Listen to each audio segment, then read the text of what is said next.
ಒಂದು ವಿಷಯ ಏನಂತಂದ್ರೆ ತಗ್ಗಿಸಲ್ಪಡುವಿಕೆ. ಹಲ್ಲೆಲೂಯಾ. ನಾನು ಆರಂಭದಲ್ಲಿ ಎಷ್ಟೋ ಸಾರಿ ಈ ಒಂದು ವಿಷಯದ ಕುರಿತಾಗಿ ನಿಮ್ಮ ಸಂಗಡ ನಾನು ಮಾತನಾಡಿದೆ. ಅಂದ್ರೆ ದೇವರ ಆಶೀರ್ವಾದವನ್ನ ಹೊಂದಿಕೊಳ್ಳುವುದಕ್ಕೆ ನಮ್ಮಲ್ಲಿ ಇರಬೇಕಾದಂತ 4 ಗುಣಗಳು ಅಂತ ಹೇಳಿ ಅದರ ವಿಷಯದಲ್ಲೂ ನಾವು ತಗ್ಗಿಸಲ್ಪಡುವಿಕೆಯನ್ನ ಮಾತನಾಡಿದ್ದೆ. ಆದ್ರೆ ಈ ಸಮಯದಲ್ಲಿ ಏನಂತಂದ್ರೆ ಬರೀ ತಗ್ಗಿಸಲ್ಪಡುವಿಕೆ ಅನ್ನುವಂತ ಒಂದು ಕಾರ್ಯವನ್ನ ನಾವು ಧ್ಯಾನ ಮಾಡಿಕೊಳ್ಳೋಣ. ತಗ್ಗಿಸಲ್ಪಡುವಿಕೆ ಅಂದ್ರೆ ಏನು, ಯಾವ ರೀತಿಯಲ್ಲಿ ತಗ್ಗಿಸಲ್ಪಡಬೇಕು, ತಗ್ಗಿಸಲ್ಪಡುವುದರಿಂದ ಆಗುವಂತಹ ಕಾರ್ಯಗಳು, ತಗ್ಗಿಸಲ್ಪಡುವುದರಿಂದ ಬರುವಂತಹ ಆಶೀರ್ವಾದಗಳು ಏನು ಅಂತ ಹೇಳಿ ನಾವು ನೋಡಿಕೊಳ್ಳೋಣ. ಹಲ್ಲೆಲೂಯಾ. ದೇವರಿಗೆ ಸ್ತೋತ್ರವಾಗಲಿ. ಮುಖ್ಯವಾಗಿ ನಾವು ನೋಡ್ತಿರುವಂತಹ ವಿಷಯ ತಗ್ಗಿಸಲ್ಪಡುವಿಕೆ. ಹಲ್ಲೆಲೂಯಾ. ತಗ್ಗಿಸಲ್ಪಡುವಿಕೆ ಅಂದ್ರೆ ಏನು? ನಾವು ಎಷ್ಟೋ ಸಾರಿ ಏನಂತಂದ್ರೆ ತಗ್ಗಿಸಲ್ಪಡುವಿಕೆ ಬಗ್ಗೆ ಕೇಳಿದೀವಿ, ತಗ್ಗಿಸಲ್ಪಡುವಿಕೆಯ ಬಗ್ಗೆ ಓದಿದೀವಿ. ಆದ್ರೆ ಏನಂತಂದ್ರೆ ನಮ್ಮಲ್ಲಿ ಕೆಲವು ವಿಷಯಗಳಲ್ಲಿ ನಮ್ಮಲ್ಲಿ ತಗ್ಗಿಸಲ್ಪಡುವಿಕೆ ಇಲ್ಲ. ಹಲ್ಲೆಲೂಯಾ. ನೋಡ್ರಿ, ದಯಮಾಡಿ ನಾವು ಕೇಳುವಂತ ವಿಷಯವನ್ನ, ಈ ದಿನ ಕೇಳುವಂತ ವಿಷಯ, ಅದು ನನ್ನನ್ನು ಮೊದಲುಗೊಂಡು ಹೇಳುವಂತ ವಿಷಯ ಏನಂತಂದ್ರೆ, ನೀವು ಅಥವಾ ನಾನು ಎಲ್ಲರೂ ಕೂಡ ಈ ವಾಕ್ಯಕ್ಕೆ ಏನಾಗಬೇಕು, ಒಪ್ಪಿಸ್ಕೊಡ್ಬೇಕು. ಹಲ್ಲೆಲೂಯಾ. ಹಲ್ಲೆಲೂಯಾ. ಯಾಕೆಂದ್ರೆ ನಾವು ಯಾರೊಬ್ರು ಇಲ್ಲಿ ಬಂದಿರುವಂತವರು ಆಶೀರ್ವಾದ ಬೇಡ ಅಂತ ಹೇಳಿ ಬಂದಿಲ್ಲ. ಆಶೀರ್ವಾದನ ಬೇಕು, ಹೊಂದ್ಕೊಳ್ಬೇಕು ಅಂತಾನೆ ಬಂದಿರೋದು. ಆದ್ರೆ ಹೊಂದ್ಕೊಳ್ಬೇಕು ಅಂತಂದ್ರೆ ನೋಡ್ರಿ, ಇಲ್ಲೊಂದು ಕೆರೆ ಇದೆ ಅಥವಾ ನದಿ ಹರಿತಾ ಇದೆ. ಆ ನೀರು ನಮ್ಮ ಒಂದು ಹೊಲಕ್ಕೆ ಬರಬೇಕು ಅಂತಂದ್ರೆ ನಾವೇನ್ ಮಾಡ್ಬೇಕು? ಅಲ್ಲ, ಕಾಲುವೆ ಮಾಡಬೇಕು. ಏನ್ ಮಾಡ್ಬೇಕು? ಅದಕ್ಕೆ ಕಾಲುವೆ ಮಾಡಿದ್ರೆ ನೀರೇನಾಗತ್ತೆ? ಬರುತ್ತೆ ಅಲ್ವಾ? ಹಾಗಾದ್ರೆ ಆಶೀರ್ವಾದ ಅನ್ನುವಂಥದ್ದು ಹರ್ಕೊಂಡು ಹೋಗ್ತಾ ಇದೆ. ನಮ್ಮ ಜೀವಿತಕ್ಕೆ ಬರಬೇಕು ಅಂತಂದ್ರೆ ಆ ಆಶೀರ್ವಾದ ನದಿಗೆ ಏನ್ ಮಾಡ್ಬೇಕು ಅಂತಂದ್ರೆ ಕಾಲುವೆ ಮಾಡಬೇಕು. ತುಂಬಾ ಬಂದ್ರೆ ಏನು ಬೇಡ, ನಮಗೆ ಕಾಲುವೆ ಬಂದ್ರೆ ಸಾಕು ನಮಗೆ, ಅಲ್ವಾ? ಆ ಒಂದು ಕಾನೂನಿನ ಒಂದು ಸ್ತ್ರೀ ಹೇಳಿದ್ಲಲ್ಲ, ಸ್ವಾಮಿ, ಮೇಜಿನಿಂದ ಬೀಳುವಂತ ಚಿಕ್ಕ ರೊಟ್ಟಿಯ ತುಂಡುಗಳು, ಅಂದ್ರೆ ಮಕ್ಕಳ ಕೈಯಿಂದ ಬೀಳುವಂತ ರೊಟ್ಟಿಯ ತುಂಡುಗಳು, ಅದನ್ನ ನಾಯಿಗಳು ತಿಂತವಲ್ಲ ಸ್ವಾಮಿ ಅಂತ. ಹಲ್ಲೆಲೂಯಾ. ದೇವರಿಗೆ ಸ್ತೋತ್ರ. ಹಾಗಾದ್ರೆ ಆ ಕಾಲುವೆಗಳು ನಮಗೆ ಸಾಕು. ಓಕೆ, ದೇವರಿಗೆ ಸ್ತೋತ್ರ. ಮುಖ್ಯವಾಗಿ ನಾವು ನೋಡ್ತಾ ಇರುವಂತ ವಿಷಯ ತಗ್ಗಿಸಲ್ಪಡಬೇಕೆ. ತಗ್ಗಿಸಲ್ಪಡಬೇಕೆ ಅಂದ್ರೆ ಏನು, ಯಾವ ರೀತಿ ತಗ್ಗಿಸಲ್ಪಡಬೇಕು, ತಗ್ಗಿಸಲ್ಪಡುವಿಕೆಯ ಮೂಲಕವಾಗಿ ಬರುವಂತಹ ಆಶೀರ್ವಾದಗಳು, ಬಿಡುಗಡೆಗಳು ಏನು ಅನ್ನುವಂಥದ್ದನ್ನ ನಾವು ಧ್ಯಾನ ಮಾಡಿಕೊಳ್ಳೋಣ. ಮುಖ್ಯವಾಗಿ ಒಂದು ಸಭೆಯಲ್ಲಿ ಈ ತಗ್ಗಿಸಲ್ಪಡುವಿಕೆ ಎನ್ನುವುದರ ಕುರಿತಾಗಿ ಒಬ್ಬರ ಸೇವಕರು ಮಾತನಾಡ್ತಾ ಇದ್ರು. ಏನು ಹೇಳ್ತಾ ಇದ್ರು? ಸಹೋದರ, ನೀನು ದೇವರ ಆಶೀರ್ವಾದವನ್ನು ಹೊಂದಿಕೊಳ್ಳಬೇಕಾದ್ರೆ ನೀನು ತಗ್ಗಿಸಲ್ಪಡಬೇಕು. ಏನು? ನೀನು ತಗ್ಗಿಸಲ್ಪಡಬೇಕು ಅಂತ. ಆಗ ಚಕ್ಕಬಕ್ಕ ಕೂತ್ಕೊಂಡಿದ್ದವರು ಮೊಣಕಾಲು ಹಾಕಿದ್ರು, ಅಂದ್ರೆ ನೀಲ್ ಡೌನ್ ಹಾಕಿದ್ರು. ಸ್ವಲ್ಪ ಸಮಯ ಆದ್ಮೇಲೆ ಹೇಳಿದ್ರು, ಸಹೋದರ, ನೀನು ದೇವರ ಆಶೀರ್ವಾದವನ್ನು ಹೊಂದಿಕೊಳ್ಳಬೇಕಾದ್ರೆ ನೀನು ತಗ್ಗಿಸಲ್ಪಡಬೇಕು ಅಂತ. ಮೊಣಕಾಲು ಹಾಕಿರುವಂತವ್ರು ಏನ್ ಮಾಡಿದ್ರು ಅಂತಂದ್ರೆ ಸಾಷ್ಟಾಂಗವಾಗಿ ಬಿದ್ದುಬಿಟ್ರು. ನಂತರವಾಗಿ ಇನ್ನೊಂದು ಸ್ವಲ್ಪ ಸಮಯ ಆದ್ಮೇಲೆ ಪಾಸ್ಟ್ ಹೇಳ್ತಾ ಇದ್ದಾರೆ, ಸಹೋದರ, ನೀನು ದೇವರ ಆಶೀರ್ವಾದವನ್ನು ಹೊಂದಿಕೊಳ್ಳಬೇಕಾದ್ರೆ ನೀನು ತಗ್ಗಿಸಲ್ಪಡಬೇಕು ಅಂತ. ಆ ಸಾಷ್ಟಾಂಗ ನಮಸ್ಕಾರ ಬಿದ್ದಿರುವಂತವ್ರಿಗೆ ಕೋಪ ಬಂದ್ಬಿಡ್ತು. ಪಾಸ್ಟ್ರೇ, ನೆಲದ ಮಟ್ಟಿಗೂ ಸಾಷ್ಟಾಂಗ ಬಿದ್ದ್ಬಿಟ್ಟಿದ್ದೀನಿ, ಇನ್ನೆಂಗ್ ನಾನು ತಗ್ಗಿಸ್ಕೊಳ್ಳಿ. ಹಲ್ಲೆಲೂಯಾ. ಆದ್ರೆ ಪಾಸ್ಟ್ ಹೇಳಿದ್ರು, ನೋಡಪ್ಪ, ಅಲ್ಲೇ ನೀನು ತಗ್ಗಿಸಲ್ಪಡಬೇಕು ಅಂತ. ಅಂದ್ರೆ ಅರ್ಥ, ತಗ್ಗಿಸಲ್ಪಡಬೇಕು ಅನ್ನೋದು ಮೊಣಕಾಲು ಹಾಕೋದ್ರಿಂದ ಅಲ್ಲ, ತಗ್ಗಿಸಲ್ಪಡಬೇಕು ಅನ್ನೋದು ಸಾಷ್ಟಾಂಗವಾಗಿ ಬೀಳುವುದರಲ್ಲಿ ಅಲ್ಲ. ತಗ್ಗಿಸಲ್ಪಡಬೇಕು ಅನ್ನುವಂಥದ್ದು ನಮ್ಮ ಮನಸ್ಸಿಗೆ, ನಮ್ಮ ಆತ್ಮಕ್ಕೆ, ನಮ್ಮ ಕಾರ್ಯಗಳಲ್ಲಿ, ನಮ್ಮ ಗುಣಗಳಲ್ಲಿ, ನಮ್ಮ ಸ್ವಭಾವಗಳಲ್ಲಿ ತೋರುವಂಥದ್ದಾಗಿದೆ. ಹಲ್ಲೆಲೂಯಾ. ಇದಕ್ಕೆ ಒಳ್ಳೆ ಒಂದು ಉದಾಹರಣೆ ಅನ್ನೋದಾದ್ರೆ ನಮಗೆ ಸತ್ಯವೇದದಲ್ಲಿ ನಮ್ಮ ಯೇಸು ಸ್ವಾಮಿಯ ಕುರಿತಾಗಿ ನಾವು ನೋಡಬಹುದು. ನಾವು ಫಿಲಿಪಿಯರಿಗೆ ಬರೆದ ಪತ್ರಿಕೆ 2ನೇ ಅಧ್ಯಾಯ 5ನೇ ವಚನದಿಂದ 11ನೇ ವಚನದವರೆಗೂ ನಾವು ನೋಡುವಾಗ ಅಲ್ಲಿ ನೋಡ್ತೇವೆ, ಕ್ರಿಸ್ತ ಯೇಸುವಿನಲ್ಲಿ ಇದ್ದಂತ ಮನಸ್ಸು ನಿಮ್ಮಲ್ಲಿಯೂ ಇರಲಿ. ಆತನು ದೇವ ಸ್ವರೂಪನಾಗಿದ್ದರೂ ದೇವರಿಗೆ ಸರಿ ಸಮಾನನಾಗಿರುವುದೆಂಬ ಅಮೂಲ್ಯ ಪದವಿಯನ್ನು ಬಿಡಲನೇನು ಎಂದೆಣಿಸದೆ ತನ್ನನ್ನು ಬರಿದು ಮಾಡಿಕೊಂಡು ದಾಸನ ರೂಪವನ್ನು ಧರಿಸಿಕೊಂಡು ಮನುಷ್ಯರಿಗೆ ಸದೃಶನಾದನು. ಹೀಗೆ ಆತನು ಆಕಾರದಲ್ಲಿ ಮನುಷ್ಯನಾಗಿ ಕಾಣಿಸಿಕೊಂಡಿದ್ದಾಗ ತನ್ನನ್ನು ತಗ್ಗಿಸಿಕೊಂಡು ಮರಣವನ್ನು, ಅಂದರೆ ಶಿಲುಬೆಯ ಮರಣವನ್ನಾದರೂ ಹೊಂದುವಷ್ಟು ವಿಧೇಯನಾದನು. ಈ ಕಾರಣದಿಂದ ದೇವರು ಆತನನ್ನು ಅತ್ಯುನ್ನತ ಸ್ಥಾನಕ್ಕೆ ಏರಿಸಿ ಎಲ್ಲಾ ಹೆಸರುಗಳಿಗಿಂತ ಶ್ರೇಷ್ಠವಾದ ಹೆಸರನ್ನು ಆತನಿಗೆ ದಯಪಾಲಿಸಿದ್ದಾನೆ. ಆದುದರಿಂದ ಸ್ವರ್ಗ, ಮೃತ್ಯು, ಪಾತಾಳಗಳಲ್ಲಿರುವವರೆಲ್ಲರೂ ಯೇಸುವಿನ ಹೆಸರಿನಲ್ಲಿ ಅಡ್ಡ ಬಿದ್ದು ಯೇಸು ಕ್ರಿಸ್ತನನ್ನು ಒಡೆಯನೆಂದು ಪ್ರತಿಜ್ಞೆ ಮಾಡಿ ತಂದೆಯಾದ ದೇವರಿಗೆ ಘನವನ್ನು ಸಲ್ಲಿಸುವರು. ಹಲ್ಲೆಲೂಯಾ. ಮುಖ್ಯವಾಗಿ ತಗ್ಗಿಸಲ್ಪಡುವಿಕೆ ಅಂತ ನಾವು ನೋಡ್ತಾ ಇದ್ದೀವಿ. ಈ ತಗ್ಗಿಸಲ್ಪಡುವಿಕೆಯ ಕುರಿತಾಗಿ ನೋಡುವಾಗ ಯೇಸು ಸ್ವಾಮಿಯು ತಗ್ಗಿಸಲ್ಪಟ್ಟರು. ಹಲ್ಲೆಲೂಯಾ. ಯೇಸು ಸ್ವಾಮಿ ಯಾರು? ದೇವಕುಮಾರನು, ಬರಬೇಕಾಗಿರುವಂತ ಕ್ರಿಸ್ತನು. ಆತನು ಅಭಿಷಕ್ತನು, ಆತನು ಸರ್ವಶಕ್ತನು ಎಂಬುದಾಗಿ ನಾವು ನೋಡ್ತಾ ಇದ್ದೇವೆ. ಆ ಯೇಸು ಸ್ವಾಮಿ ದೇವ ಸ್ವರೂಪನು, ದೇವರಿಗೆ ಸರಿ ಸಮಾನನಾಗಿರುವಂತ ಆ ಅಮೂಲ್ಯವಾದಂತ ಪದವಿಯನ್ನ ಬಿಡೋದಿಲ್ಲ ಅಂತ ಹೇಳದೆ ಅವ್ರೇನ್ ಮಾಡಿದ್ರು ಗೊತ್ತಾ? ತನ್ನನ್ನ ಬರಿದು ಮಾಡಿಕೊಂಡ್ರು. ತನಗಿರುವಂತ ಶಕ್ತಿ, ಅಧಿಕಾರಗಳನ್ನ ಎಲ್ಲವನ್ನು ತೆಗೆದು ಸ್ವರ್ಗದಲ್ಲಿ ಇಟ್ಟು ಮನುಷ್ಯನಾಗಿ, ನರಮಾನವನಾಗಿ ಅವತಾರ ಮಾಡಿದ್ರು. ಯಾರಿಗೋಸ್ಕರ? ನನಗೋಸ್ಕರ, ನಿಮಗೋಸ್ಕರ. ಹಲ್ಲೆಲೂಯಾ. ದೇವರಿಗೆ ಸ್ತೋತ್ರವಾಗಲಿ. ಹಾಗಾದ್ರೆ ಮುಖ್ಯವಾಗಿ ಇನ್ನೊಂದು ವಿಷಯವನ್ನ ನೋಡ್ತೇವೆ ಅಂತಂದ್ರೆ, ಶಿಲುಬೆಯ ಮರಣವನ್ನಾದ್ರೂ ಹೊಂದುವಷ್ಟು ವಿಧೇಯನಾದನು ಅಂತ ಹೇಳಿ ನೋಡ್ತಿದ್ದೀವಿ. ಏನಿದು ಶಿಲುಬೆಯ ಮರಣ ಅಂತಂದ್ರೆ, ಯೇಸು ಸ್ವಾಮಿನ ಹೇಗೆ ಸಾಯಿಸಿದ್ರು? ಶಿಲುಬೆಗೆ, ಹೌದಲ್ಲ? 3 ಮೊಳೆಯಿಂದ. ಆ ಶಿಲುಬೆಗೆ ಯಾರನ್ನ ಹಾಕ್ತಾ ಇದ್ರು ಅಂತಂದ್ರೆ ಶಾಪಗ್ರಸ್ತರನ್ನ. ಯಾರನ್ನ? ಶಾಪಗ್ರಸ್ತರನ್ನ. ಹಾಗಾದ್ರೆ ಯೇಸು ಸ್ವಾಮಿ ಏನಾದ್ರೂ ಪಾಪ ಮಾಡಿದ್ರ? ಇಲ್ಲ. ಯೇಸು ಸ್ವಾಮಿ ಹೇಳ್ತಾ ಇದ್ದಾರೆ ಏನಂತಂದ್ರೆ, ನನ್ನಲ್ಲಿ ಪಾಪವನ್ನು ತೋರಿಸಿ ಕೊಡುವವರು ನಿಮ್ಮೊಳಗೆ ಯಾರಿದ್ದೀರಿ? ಹಲ್ಲೆಲೂಯಾ. ಇಹಲೋಕದ ಅಧಿಪತಿ ಬರ್ತಾ ಇದ್ದಾನೆ, ಆದ್ರೆ ಅವನಿಗೆ ಸಂಬಂಧಪಟ್ಟದ್ದು ಒಂದು ನನ್ನಲ್ಲಿ ಇಲ್ಲ. ಹಲ್ಲೆಲೂಯಾ. ಈ ರೀತಿಯಾಗಿ ಹೇಳಿರುವಂತ ಯೇಸು ಸ್ವಾಮಿಯನ್ನ ಶಿಲುಬೆಗೆ ಏರಿಸಿದ್ರು. ಆದ್ರೆ ನಾವು ನೋಡ್ತೇವೆ, ನೋಡ್ರಿ, ನೀತಿ ಸ್ವರೂಪನಾಗಿರುವಂತ ಯೇಸು ಸ್ವಾಮಿಯನ್ನ ಪಾಪ ಸ್ವರೂಪಿಯಾಗ ಮಾಡಿದ್ರು. ನಮ್ಮೆಲ್ಲರ ಪಾಪಗಳನ್ನ, ನಮ್ಮೆಲ್ಲರ ಶಾಪಗಳನ್ನ, ನಮ್ಮೆಲ್ಲರ ದ್ರೋಹಗಳನ್ನ ಆತನ ಮೇಲೆ ಹಾಕಿದ್ರಿಂದ ಯೇಸು ಸ್ವಾಮಿ ಶಾಪಗ್ರಸ್ತನಾದನು. ಅದರಿಂದ ಯೇಸು ಸ್ವಾಮಿ ಶಿಲುಬೆಯ ಮರಣವನ್ನ ಅನುಭವಿಸಿದ್ರು. ಹಲ್ಲೆಲೂಯಾ.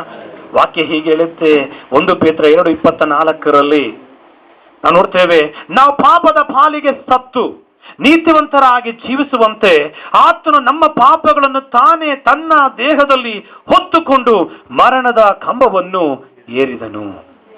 ಹಲ್ಲೆಲೂಯಾ.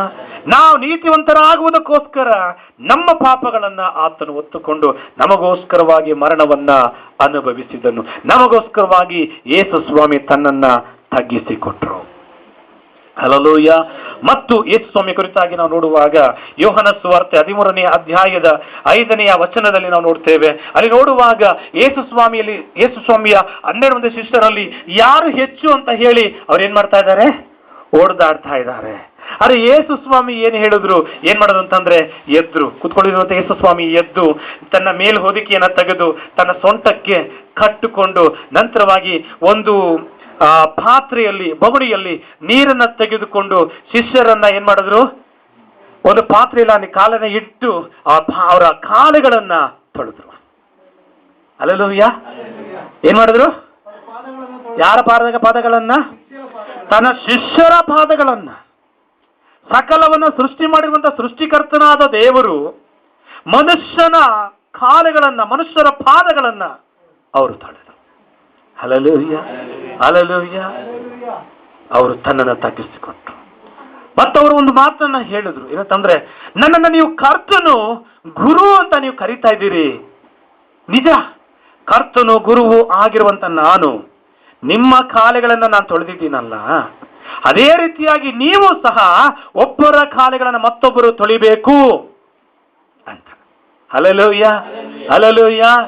ಹಾಗಾದ್ರೆ ಅರ್ಥ, ನಾನು ತಗ್ಗಿಸಿಕೊಟ್ಟಿದ್ದೇನೆ, ನೀವು ತಗ್ಗಿಸಲ್ಪಡಬೇಕು. ಹಲ್ಲೆಲೂಯಾ. ನಾನು ನಿಮಗೆ ಮಾದರಿ ತೋರಿಸಿದ್ದೀನಿ. ಏನ್ ಮಾಡಿದ್ದೀನಿ? ನಾನು ನಿಮಗೆ ಮಾದರಿನ ತೋರಿಸಿ ನಾನು ಹೋಗ್ತಾ ಇದ್ದೇನೆ. ನೀವು ನನ್ನ ಹೆಜ್ಜೆಯ ಜಾಡಿನಲ್ಲಿ ನೀವು ನಡಿಬೇಕು. ಹಲ್ಲೆಲೂಯಾ. ಹಾಗಾದ್ರೆ ನಾವೇನಾಗ್ಬೇಕು? ನಾವು ತಗ್ಗಿಸಲ್ಪಡ್ಬೇಕು. ಹಲ್ಲೆಲೂಯಾ. ನೋಡ್ರಿ, ಇವತ್ತು ನಾವು ನೋಡ್ಬೇಕಾದ್ರೆ ಸ್ವಾಮೀಜಿಗಳು ಅಂತ ಕೆಲವರು ಇದ್ದಾರೆ. ಅವ್ರು ಏನ್ ಮಾಡ್ತಾರೆ? ಅವ್ರ ಕಾಲು ಒತ್ತಬೇಕು, ಅವ್ರ ಕೈ ಒತ್ತಬೇಕು, ಕಾಲು ತೊಳಿಬೇಕು, ಎಲ್ಲಾ ಒತ್ತಬೇಕು ಅಲ್ವಾ? ಆದ್ರೆ ಯೇಸು ಸ್ವಾಮಿ ಏನ್ ಮಾಡ್ಲಿಲ್ಲ, ಆ ರೀತಿ ಮಾಡಿಸ್ಕೊಳ್ಳಿಲ್ಲ. ಅವರೊಂದು ಮಾತನ್ನ ಹೇಳ್ತಾ ಇದ್ದಾರೆ. ಒಂದು ವಚನವನ್ನು ಓದ್ರಿ, ಮತ್ತಾಯನ ಸುವಾರ್ತೆ 20ನೇ ಅಧ್ಯಾಯ 27ನೇ ವಚನ, 20ರಲ್ಲಿ 27, 28. ಮತ್ತಾಯ 20, 27, 28. ನಿಮ್ಮಲ್ಲಿ ಮೊದಲಿಯವನಾಗಬೇಕೆಂದಿರುವವನು ನಿಮ್ಮ ಆಳಾಗಿರಬೇಕು.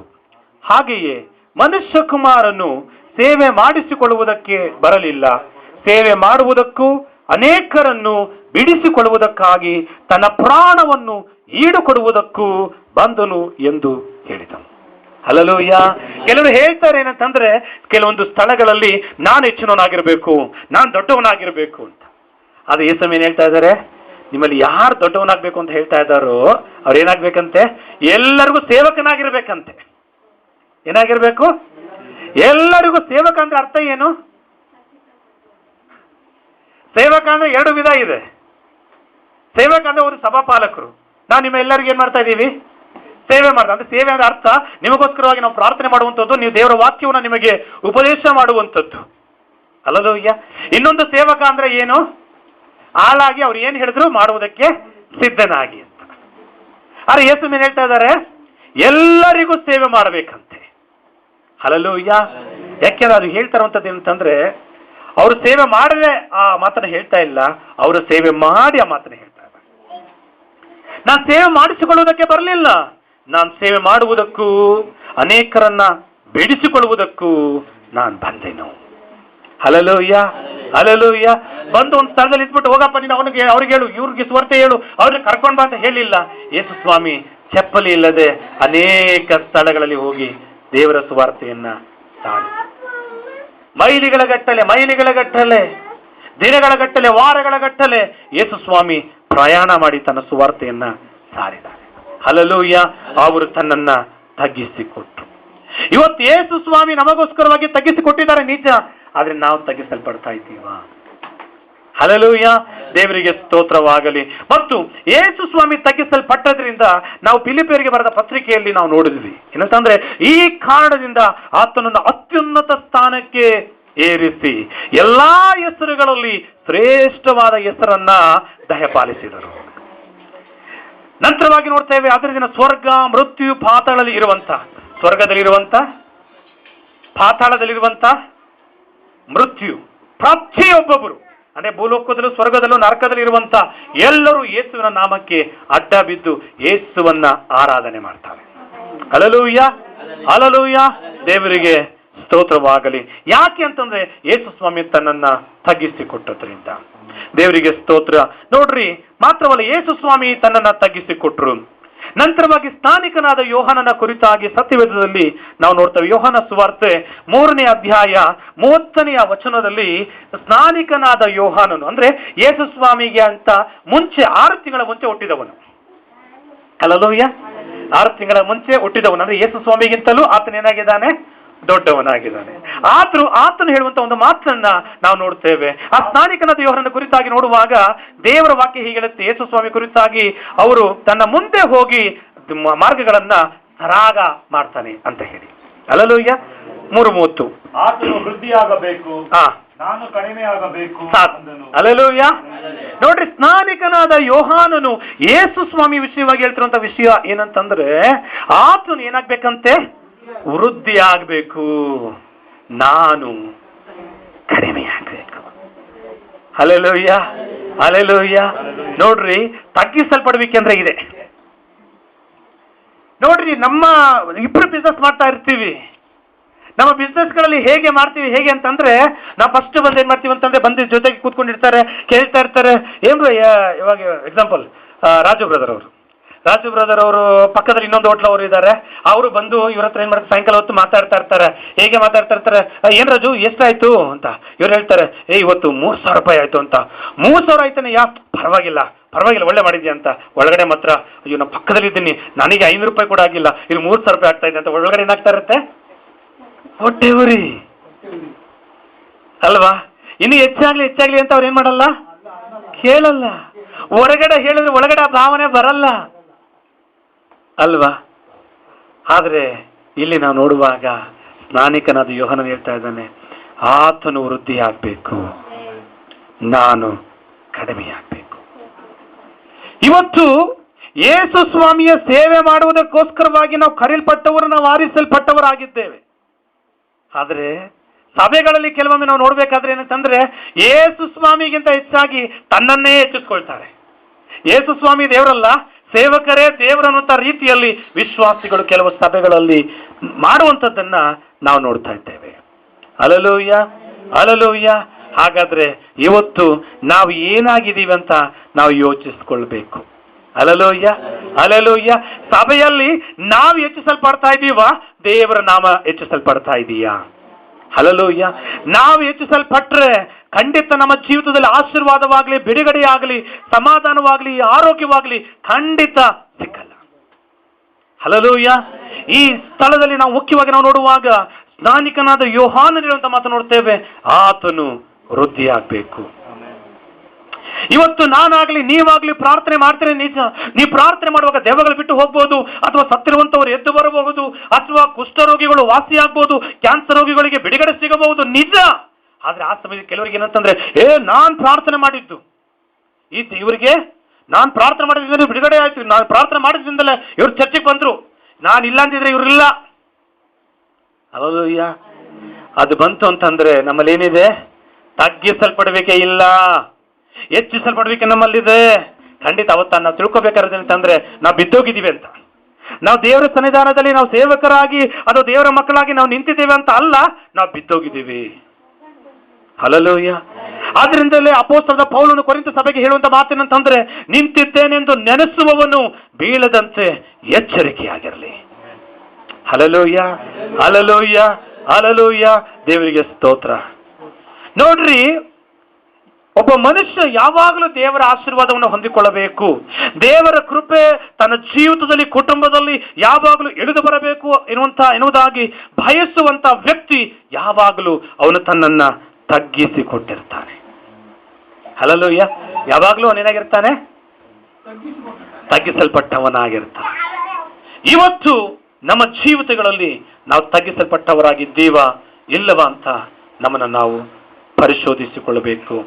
ನೋಡ್ರಿ, ಅಲ್ಲಿ ಸ್ನಾನಿಕನಾದ ಯೋಹಾನ ಒಂದು ಮಾತನ್ನು ಹೇಳಿದ, ಏನಂತಂದ್ರೆ ಆತನು ವೃದ್ಧಿ ಆಗ್ಬೇಕು, ನಾನು ಕಡಿಮೆ ಆಗ್ಬೇಕು. ಇನ್ನೊಂದು ಮಾತು ಹೇಳ್ತಾನೆ, ಏನಂತಂದ್ರೆ ನಾನು ಬೊಗ್ಗಿಕೊಂಡು ಯೇಸು ಸ್ವಾಮಿಯ ಕೆರಗಳ ಭಾರನ್ನ, ಅಂದ್ರೆ ಬೆಲ್ಟ್ ಚಪ್ಪಲಿ ಹಾಕಿರ್ತಾರಲ್ಲ, ಅದನ್ನ ಬಿಚ್ಚೋದಕ್ಕೂ ನಾನು ಯೋಗ್ಯತೆ ಇಲ್ಲ. ಹಲ್ಲೆಲೂಯಾ. ಏನಂತ? ಯೇಸು ಸ್ವಾಮಿ ಹಾಕಿರುವಂತ ಚಪ್ಪಲಿಯನ್ನ ಬಿಚ್ಚುವುದಕ್ಕೂ ನಾನು ಯೋಗ್ಯನಲ್ಲ ಅಂತ ಹೇಳಿ ತನ್ನನ್ನ ತಗ್ಗಿಸಿಕೊಡ್ತಾ ಇದ್ದಾನೆ. ಆ ರೀತಿ ತನ್ನನ್ನು ತಗ್ಗಿಸಿಕೊಟ್ಟದ್ರಿಂದ ಯೇಸು ಸ್ವಾಮಿ ಆ ಸ್ನಾನಿಕನಾದ ಯೋಹಾನನ ವಿಷಯವಾಗಿ ಒಂದು ಮಾತನ್ನ ಹೇಳ್ತಾರೆ. ಲೂಕನ ಸುವಾರ್ತೆ 7ನೇ ಅಧ್ಯಾಯ 28ನೇ ವಚನ ದಯಮಾಡಿ ಓದೋಣ. ಲೂಕ 7:28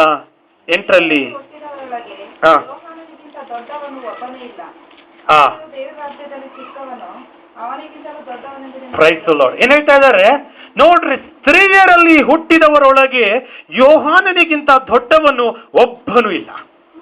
ಹಲ್ಲೆಲೂಯಾ. ನೋಡ್ರಿ, ತಗ್ಗಿಸಲ್ಪಟ್ಟಂತ ಯೋಹಾನನಿಗೆ ದೇವರು ಹೇಳುವಂತ ಮಾತೇನಂತಂದ್ರೆ, ಅವನಷ್ಟು ದೊಡ್ಡವನು ಯಾರು ಇಲ್ಲ. ಹಲ್ಲೆಲೂಯಾ. ದೇವರಿಗೆ ಸ್ತೋತ್ರ. ಈ ಒಂದು ಪದವಿ ಯಾವ ರೀತಿ, ಯಾಕೆ, ಹೇಗೆ ಬಂತು ಅಂತಂದ್ರೆ ತನ್ನನ್ನ ತಗ್ಗಿಸಿಕೊಟ್ಟದ್ರಿಂದ. ದೇವರಿಗೆ ಸ್ತೋತ್ರ. ನಂತರವಾಗಿ ನಾವು ನೋಡ್ತಾ ಇದ್ದೇವೆ, ಮರಿಯಳು ತನ್ನನ್ನ ತಗ್ಗಿಸಿಕೊಟ್ಲು. ಹಲ್ಲೆಲೂಯಾ. ನಾವು ಸತ್ಯವೇದದಲ್ಲಿ ನಾವು ನೋಡುವಾಗ ಲೂಕನ ಸುವಾರ್ತೆ 1ನೇ ಅಧ್ಯಾಯ 38ನೇ ವಚನದಲ್ಲಿ ನಾವು ನೋಡುವಾಗ,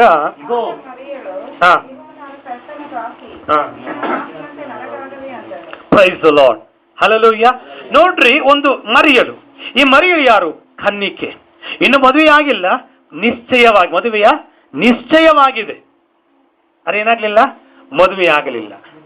ಆ ಸಮಯದಲ್ಲಿ ದೇವದೂತನು ಆಕೆಗೆ ದರ್ಶನ ಕೊಟ್ಟು ಹೇಳ್ತಾರಂತ ಮಾತೇನಂತಂದ್ರೆ, ದೇವರ ದಯೆ ಹೊಂದಿದ ಮರಿಯಳೇ, ದೇವರ ದಯೆ ಹೊಂದಿದವಳೇ, ನಿನಗೆ ಶುಭವಾಗಲಿ, ಕರ್ತನು ನಿನ್ನ ಸಂಗಡ ಇದ್ದಾನೆ ಎಂಬುದಾಗಿ ಹೇಳಿದ್ರು. ನಂತರವಾಗಿ ಹೇಳ್ತಿದ್ದಾರೆ, ಇಗೋ ನೀನು ಗರ್ಭಿಣಿಯಾಗಿ ಒಬ್ಬ ಮಗನನ್ನು ಹೆರುವಿ, ಆತನಿಗೆ ಯೇಸುವೆಂದು ಹೆಸರಿಡಬೇಕು. ಆತನು ಮಹಾಪುರುಷನಾಗಿ ಪರಾತ್ಪರನ್ನ ಕುಮಾರನೆನಿಸಿಕೊಳ್ಳುವನು. ಇದಲ್ಲದೆ ದೇವರಾಗಿರುವ ಕರ್ತನು ಆತನ ಮೂಲಪಿತನಾದ ದಾವೀದನ ಸಿಂಹಾಸನವನ್ನು ಆತನಿಗೆ ಕೊಡುವನು ಅಂತ ಹೇಳಿ ಈ ವಿಷಯವನ್ನ ಹೇಳ್ತಾ ಇದ್ದಾರೆ. ಹೇಳುವಾಗ ಆಕೆ ಹೇಳ್ತಾ ಇದ್ದಾಳೆ, ಅಯ್ಯಾ, ಇದು ಹೇಗೆ ಸಾಧ್ಯ? ನಾನು ಮದುವೆ ಆಗಿಲ್ಲ, ಮತ್ತೊಬ್ಬರ ಪುರುಷನ ಸಂಬಂಧವನ್ನು ಕೂಡ ನಾನು ಮಾಡಿದವಳಲ್ಲ, ಇದು ಹೇಗೆ ನಡೆಯುತ್ತೆ ಅಂತ. ಅಂದ್ರೆ ಅರ್ಥ ಆಕೆ ತಿಳ್ಕೊಂಡಿರುವಂಥದ್ದು ಮದುವೆ ಆಗಿದ್ರೆ ಆಗತ್ತೆ ಅಂತ.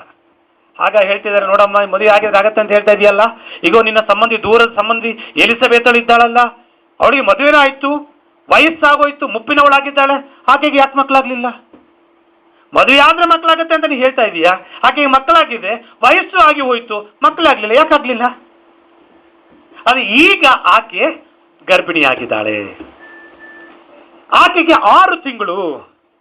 ಅಂದ್ರೆ ಮಕ್ಕಳು ಅನ್ನುವಂಥದ್ದು ಅದು ದೇವರು ಕೊಡುವಂಥದ್ದು. ಮತ್ತೆ ಅವ್ರು ಹೇಳ್ತಾ ಇದ್ದಾರೆ, ನೋಡಿ, ಪವಿತ್ರ ಆತ್ಮನ ನೆರಳು ನಿನ್ನ ಮೇಲೆ ಬರುವುದರಿಂದ ನೀನು ಗರ್ಭವನ್ನ ಧರಿಸಿ ಮಗುವನ್ನು ಹೆರುವಿ ಅಂತ. ಸರಿ, ಅದು ಒಪ್ಕೊಂಡಾಯ್ತು. ನಂತರ ಇನ್ನೊಂದು ಸಮಸ್ಯೆ ಏನಂತಂದ್ರೆ, ಮದುವೆ ಆಗಿದೆ, ನಿಶ್ಚಯ ಆಗಿದೆ, ಆತನಿಗಲ್ಲದೆ ಬೇರೆಯವರಿಗೆ ಮಗು ಹುಟ್ಟಿದ್ರೆ, ಆತ ಮದುವೆ ಆಗದೆ ಮಗು ಹುಟ್ಟಿದ್ರೆ ಅವ್ರು ಹೇಳ್ತಾ ಒಂದು ವ್ಯಭಿಚಾರದಲ್ಲಿ ಹುಟ್ಟಿರುವಂಥದ್ದು ಅಂತ. ಆ ಸಮಯದಲ್ಲಿ ಅಲ್ಲಿನ ಜನ ಏನಂತಂದ್ರೆ, ಆ ಸ್ತ್ರೀನ ವ್ಯಭಿಚಾರ ಸ್ತ್ರೀ ಅಂತ ಹೇಳ್ತಾರೆ. ನಂತರವಾಗಿ ಊರ ಹೊರಗಡೆ ಕರ್ಕೊಂಡು ಹೋಗಿ ಕಲ್ಲು ಹೊಡೆದು ಸಾಯಿಸ್ಬೇಕು. ಇಂಥ ಒಂದು ಕಾರ್ಯ ಬರುತ್ತಲ್ಲ, ಏನ್ ಮಾಡೋದು? ಆದ್ರೆ ಹೇಳಿ ಕೊನೆಗೆ ಹೇಳಿದ್ಲು ಏನಂತಂದ್ರೆ, ಈಗೋ ನಾನು ಕರ್ತನ ದಾಸಿ, ಕರ್ತನ ಚಿತ್ತ ನನ್ನ ಜೀವಿತದಲ್ಲಿ ನೆರವೇರಲಿ. ಅಂದ್ರೆ ನಾನು ಯೇಸು ಸ್ವಾಮಿ ನನ್ನ ಜನಿಸಬೇಕು, ಅದಕ್ಕೋಸ್ಕರವಾಗಿ ನಾನು ಕಲ್ಲು ಹೊಡೆಯಲ್ಪಟ್ಟು ನಾನು ನಿಂದೆಗೂ ಅವಮಾನಕ್ಕೂ ಒಳಗಾಗುವುದಕ್ಕೆ ನಾನು ಸಿದ್ಧ. ಹಲ್ಲೆಲೂಯಾ ಅಂತ ಹೇಳಿ ತನ್ನನ್ನು ಏನ್ ಮಾಡಿದ್ಲು? ತಗ್ಗಿಸಿ ವಿಧೇಯಳಾದಳು. ಹಲ್ಲೆಲೂಯಾ, ದೇವರಿಗೆ ಸ್ತೋತ್ರ. ನೋಡ್ರಿ, ಆಕೆಯು ತನ್ನನ್ನ ತಗ್ಗಿಸಿಕೊಟ್ಟದ್ದರಿಂದ ಏನಾಯ್ತು ಅಂತ ನಾವು ನೋಡುವಾಗ, ನೋಡ್ರಿ, ಲೂಕನ ಸುವಾರ್ತೆ 1ನೇ ಅಧ್ಯಾಯ 48ನೇ ವಚನ.